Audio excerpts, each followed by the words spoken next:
اعوذ باللہ من الشیطان الرجیم بسم اللہ الرحمن الرحیم۔ عزیز طلباء و طالبات، السلام علیکم ورحمۃ اللہ وبرکاتہ۔ آج کا ہمارا موضوع ہے میر تقی میر کی غزل کے سوال جواب۔ تو سوال جواب میں ہم آج جو پہلا سوال ہے اس میں وہ ہے کہ شاعر نے دل ستم زدہ کو کیوں تھام لیا۔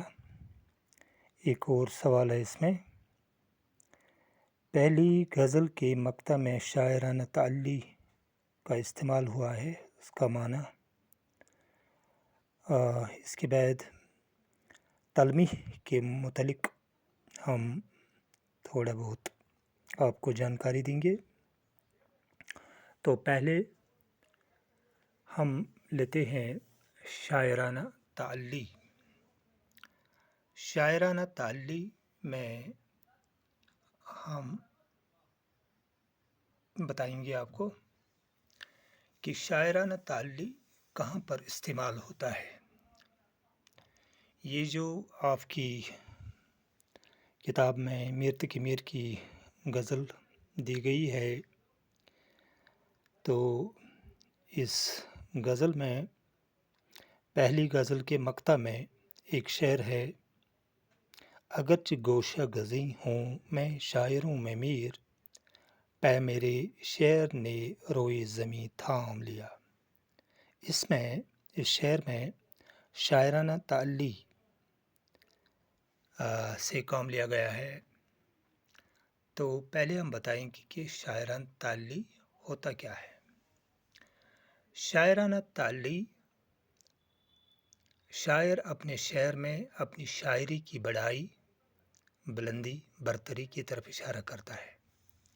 شاعر اپنے شعر میں اپنی شاعری کی بڑائی، بلندی، برتری کی طرف اشارہ کرتا ہے۔ جو یہ شعر میں دوبارہ پڑھتا ہوں، اس سے ضرور آپ کو یہ سمجھ آیا ہوگا۔ اگرچہ گوشہ گزیں ہوں میں شاعروں میں میر، پے میرے شعر نے روئے زمیں تھام لیا۔ اس میں شاعر فرماتے ہیں کہ اگرچہ میں چھپا ہوا ہوں، گوشہ گزیں ہوں، مشہور نہیں ہوں، لیکن جو میرے شعر ہیں، جو میری شاعری ہے، اس نے روئے زمین پر میرا نام کافی مشہور کر دیا۔ یعنی میری شاعری کافی مشہور ہو گئی ہے۔ یہاں پر یہ اپنی شاعری کی تعریف کر رہا ہے۔ تو امید ہے آپ کو سمجھ آیا ہوگا۔ شاعرانہ تعلی کہتے ہیں اسے۔ شاعر اپنے شعر میں اپنی شاعری کی بڑائی، بلندی، برتری کی طرف اشارہ کرتا ہے۔ تو اب آتے ہیں ایک اور جو لفظ ہے اس میں، وہ ہے تلمیح۔ تلمیح کو ہم بیان کرنے جا رہے ہیں۔ تلمیح ہوتا کیا ہے؟ تلمیح، شاعر اپنے کلام میں، اپنے شعروں میں کسی مشہور واقعے کی طرف اشارہ کرتا ہے، اس کو تلمیح کہتے ہیں۔ کہ جس طرح میر تقی میر کی دوسری غزل کی تیسرے شعر میں حضرت موسیٰ سے متعلق تلمیح کا استعمال ہوا ہے، کلیم۔ میں شعر یہاں پر آپ کو بتاؤں گا۔ آتش بلند دل کی نہ تھی ورنہ اے کلیم، یک شعلہ بر کے خرمن صد کوہ طور تھا۔ آتش بلند دل کی نہ تھی ورنہ اے کلیم، یہ کلیم جو یہاں پر استعمال ہوا ہے، کلیم، یہ تلمیح ہے۔ تو اب اس تلمیح کا استعمال جو ہے، یہ ہے ایک مشہور واقعے کی طرف اشارہ کرتا ہے۔ میں وہ واقعہ آپ کو مختصراً بتاؤں گا کہ حضرت موسیٰ کلیم اللہ نے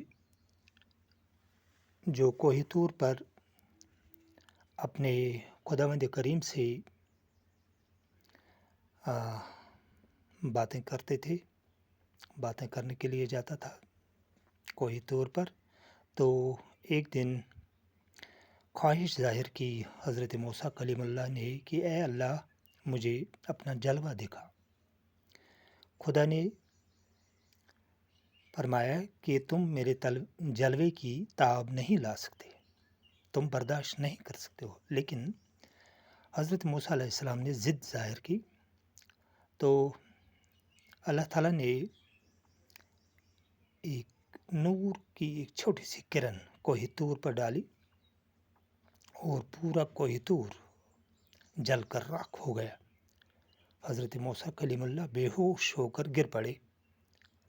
تو کلیم لفظ جو یہاں پر استعمال ہوا ہے یہ حضرت موسیٰ کلیم اللہ کی طرف اشارہ کرتا ہے، اس واقعے کی طرف۔ تو تلمیح بھی آپ کو سمجھ آیا ہوگا کہ شاعر اپنے کلام میں کسی مشہور واقعے کی یا شخصیت کی طرف اشارہ کرتا ہے تو اسے تلمیح کہتے ہیں۔ اب آتے ہیں سوالات پر۔ ایک اور سوال ہے، سوال نمبر، یہ ہیں سوالات۔ پہلا سوال ہے اس میں، شاعر نے دل ستم زدہ کو کیوں تھام لیا؟ شاعر نے دل ستم زدہ کو کیوں تھام لیا؟ یہ سوال ہے۔ شاعر نے دل ستم زدہ کو کیوں تھام لیا؟ شاعر نے دل ستم زدہ کو اس لیے تھام لیا کیونکہ کسی نے اس کے معشوق کا نام اس کی موجودگی میں لیا تھا۔ دوبارہ بتاتے ہیں، شاعر نے دل ستم زدہ کو اس لیے تھام لیا کیونکہ کسی نے اس کے معشوق کا نام اس کی موجودگی میں لیا تھا۔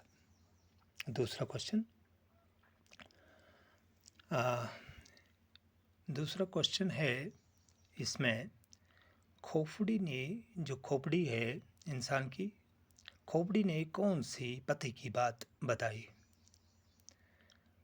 یہاں پر اس کتے کی طرف اشارہ ہے جو میرت کی میر نے کہی ہے، کلپاؤں ایکا سے سر پہ جو آ گیا، یکسر وہ استخاں شکستوں سے چور تھا، کہنے لگا کہ دیکھ کے چل رہا ہے بے خبر، میں بھی کوبو کسی کا سرے پر غرور تھا۔